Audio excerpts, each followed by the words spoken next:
qaban akka gartee tokko ta'anii sochoon gaafa inni du'elle akka Oromoo walitti araaramne tolchu jira. Sigale amma laalime gosaan nama wal fixu naannoo nama wal fixu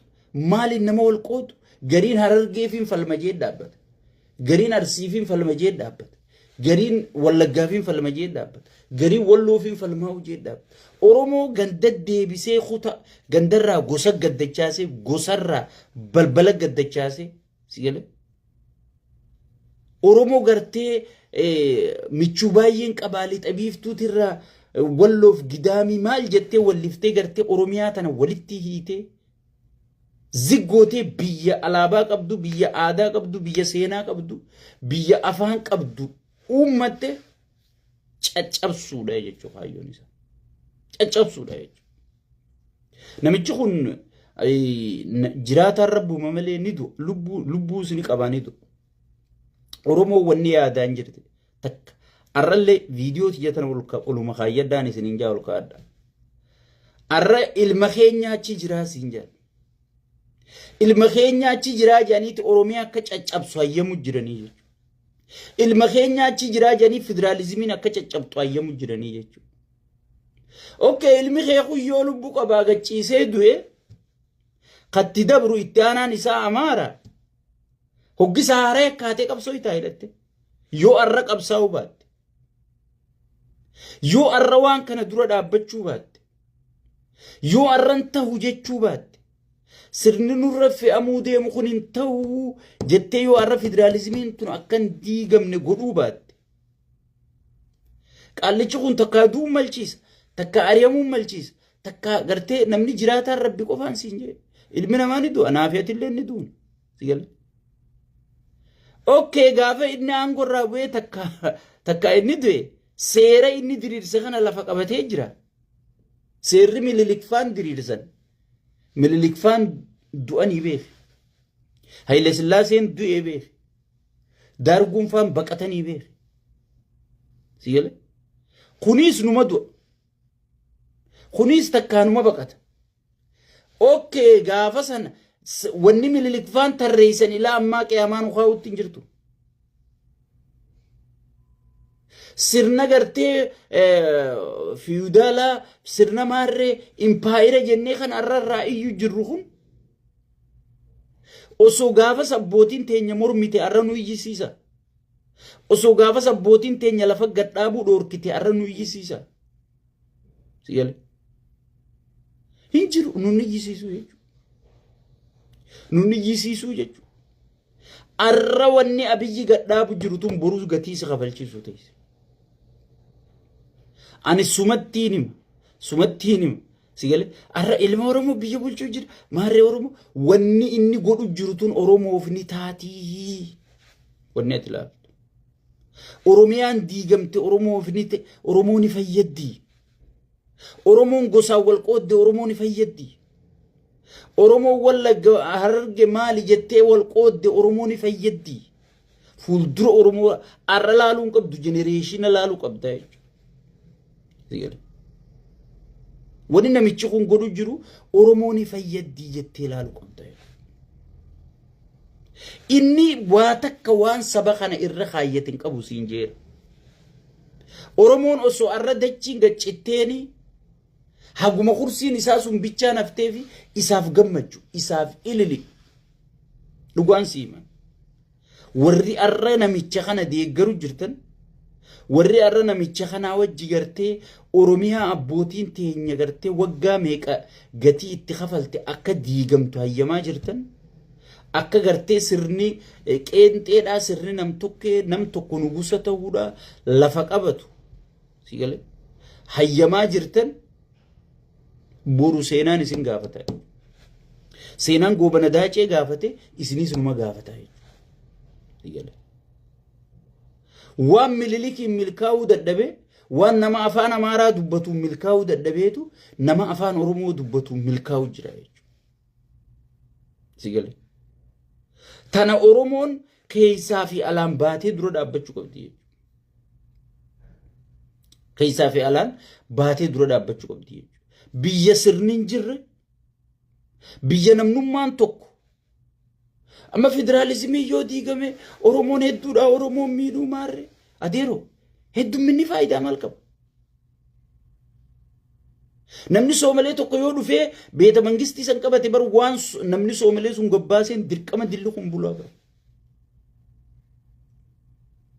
qaalichi shayitaanni dhiiga oromoo dhugu kun yoo kute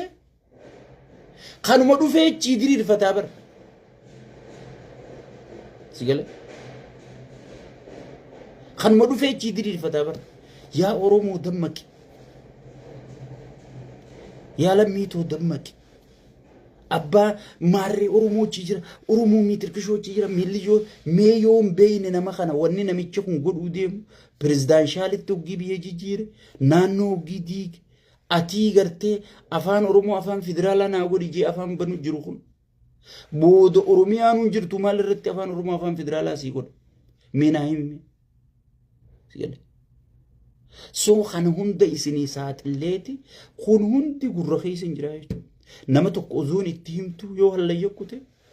sin aarsu jechuudha nuti ozoon isinitti jiru viidiyoon teenyatun seenaaf yuutuub irra barabaraan teessii jechuudha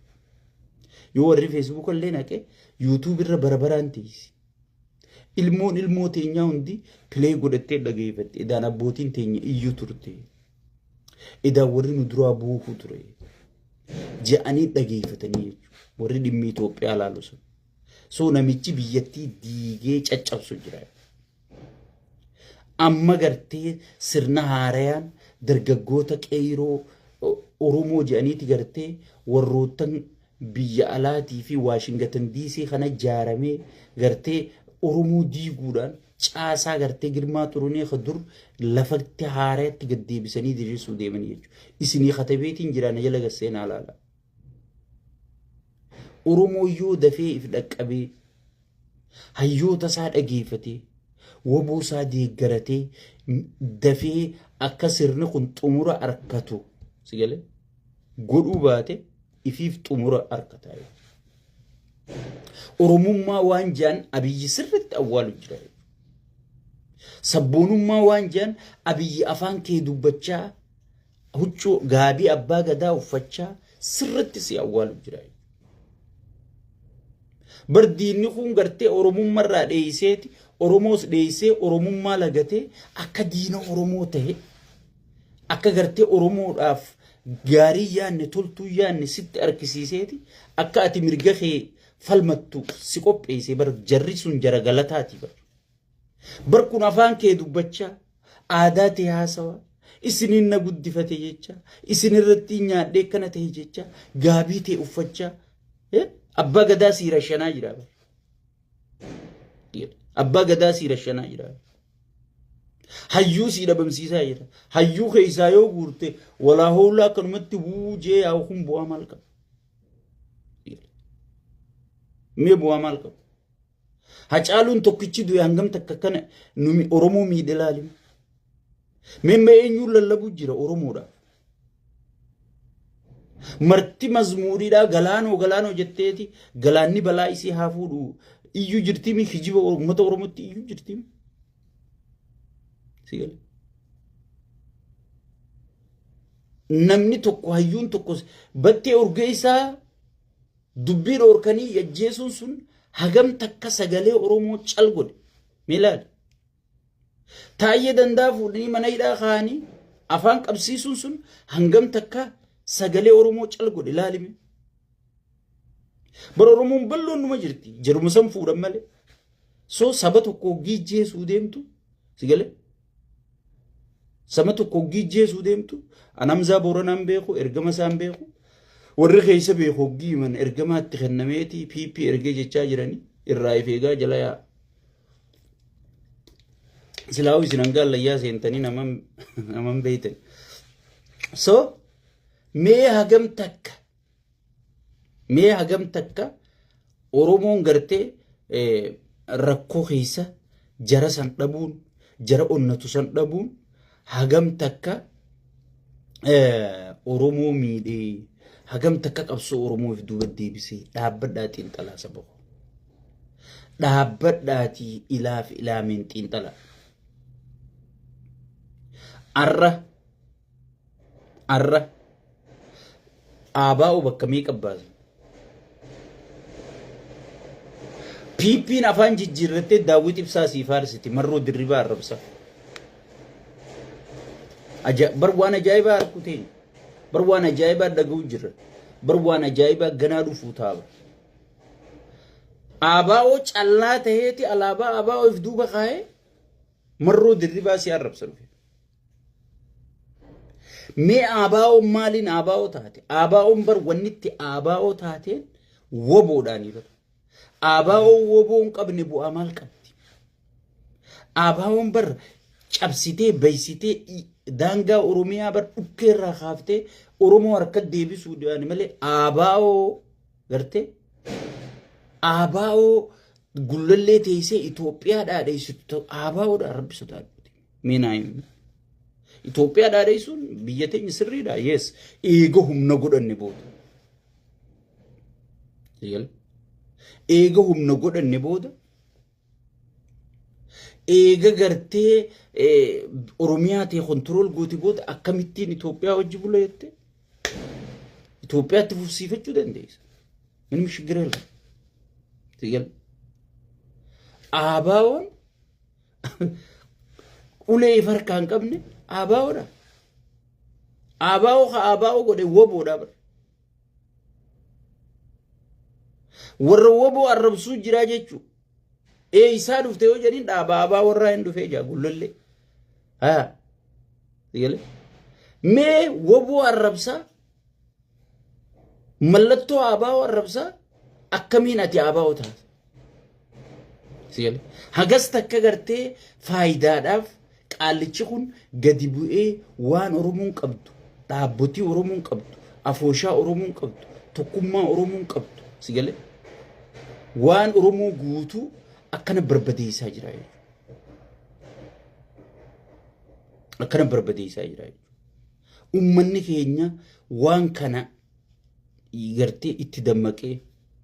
afooshaa isaanii gaarii masjida isaanii gaarii sigale sheekotii manzaraa uzoon hin dhageeffan riphee ololaa warraan juun kana sheekotiin beeke maqaan isaanii sheekotii manzaraa tana riphee ololaadhaa beekama riphee ololaa keeysaan akka gaariitti gartee namni akka abiyyi bara abiyyiiti amantiin islaamaa mataa ol qabatte bara abiyyiiti bar amantiin islaamaa dhagayamte bara abiyyiin maarreen dhagayamte keeysaan akka gaariitti afaan dhoyfataniiti gartee yaa rabbi nuu jiraachise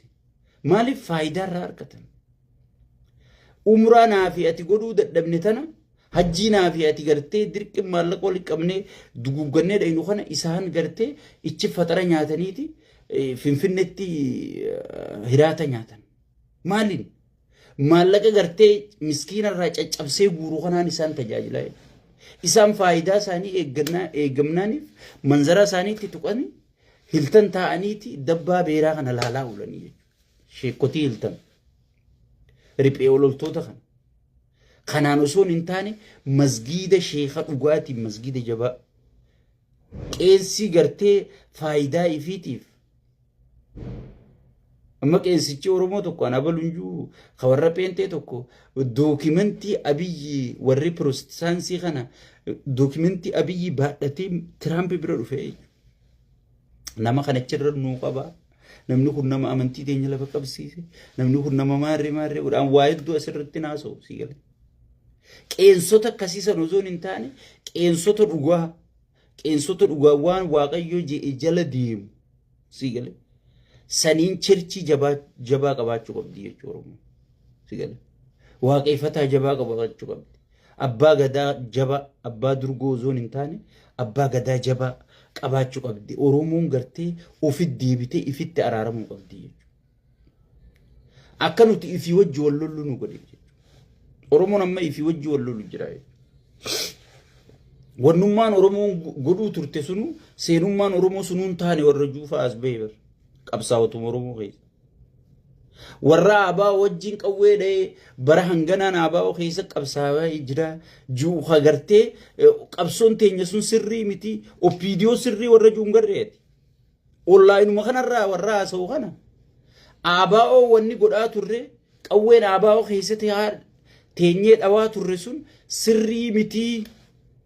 Warri sirriin oppiidiyoodhaa warra jungarre ati asirra. Arkite moon argin. Oppiidiyoo gartee Oromoo ittiin cabsuuf sabboontota ittiin daakuuf Oromoo ittiin dadhabsiisuudhaaf Shaabiyaa fi TPLF jaaratan. Tagartee mooraan Oromoo burjaajiidhaan mooraan Oromoo waan gartee burjaajoyteef Rabbiin carraa kenneefi oppiidiyoo duriis ummata Oromoo gatuu turte. Arraas ummatuma Oromoo gatu jirtu. Taayyee kana bar duriis Abiyyumaa fi Lammaa hidhuu ture bar. Nama biroo hidhe si fakkaate. Lammuu mamma sabboona jennuun kana. Kanumaa hidhuu ture bar. Abiyyuma mamma muummicha ministeeraati jettee ilma abbaa gadaati aangoo qabate jettu kanaatu bar Oromoo fannisiisuu ture. Tasfaa'uun Camadaafaa Naayiroobiidha. Sigale basaasee deebisiise. Hayyoota Oromoo kagartee Haayilaandii cidhaan irra fannisiisuu ture. Alamaayyoo Garbaabaa fa'aa kagartee isaa wiilcheriin taa'u qaallitti keessatti rashansiise. Abiyyumaa bar. Sigale. Hay. Oromoon bar namni keenya kun maal ufatee na ajaa'ibsa. Namichuma dheengadda aabaa odii eeggartan jee akkasin nama caraa ture nama rashansiisaa tureetu muummicha ministeeraa ta'e jechuudha. Hay bar aabaa'ummaan teenya sun dogoggoraa. Aabaa'ummaa jechuun ka tokkummaa Oromoo barsiise, ka Oromiyaa uume, daangaa Oromiyaa saraarsise, qubee afaan Oromoo tana dhalchiisee akka hojiitti hiikamtu godhe. Alaabaa Oromoo tana bocee kaayee alaabaan tun akka saba alaabaa qabu, saba aadaa qabu, saba afaan qabu, saba safuu qabu, saba gartee biyya qabu, saba gartee biittisaa daangaan isii beekamtu. Khalafa kaayee ichi keessaa lolaa tureeti as deebi'ee warra diinaa ergamee wanni kun hundi kan milkooyne godhaa ture. Ay nuti sirrii miti isaan kanaan sirrii warri jiru gartan moon garreesse. Sigale. Kana kana fa'aa uume gartee tokkummaa Oromoo kana laafisee caccabsee jechuudha. Sigale. Oromoon ifitti deebuu qabaa, ifitti araaramuu qabaa, wanni hin juuftana jechuudha. Arrayoo ati kaatee gartee ummata kana dhumuu hin qabu, namni du'uu hin qabu, namni buqqa'uu hin qabu, gibiraan namni gidirfamuu hin qabu, qotee bulaa manni irratti diigamuu hin qabu. Horiidarii jedhaniiti gartee bakka gartee manni tokko faan jiru mana tokko dhaqanii diigan. Baaboo maal godhuu deemta kaabire bar horiidariin godhu jira jaa miskiintichi ilmaan 10 hojii ala darbama. Memma Harargee maayumaa fudhadhu Haramaayaa mana uummataa guutuu san diigan. Mee maaltu dhufe? Wanni dhufe Oromoon magaalaa keessaa buqqa'u, Oromoon magaalaa keessaa baqachuu, Soomalee chiin itti diranii Soomaleen amma ijaarsa seeraan alaa haga tulluu guuleetti ijaarachaa jirti jechuudha.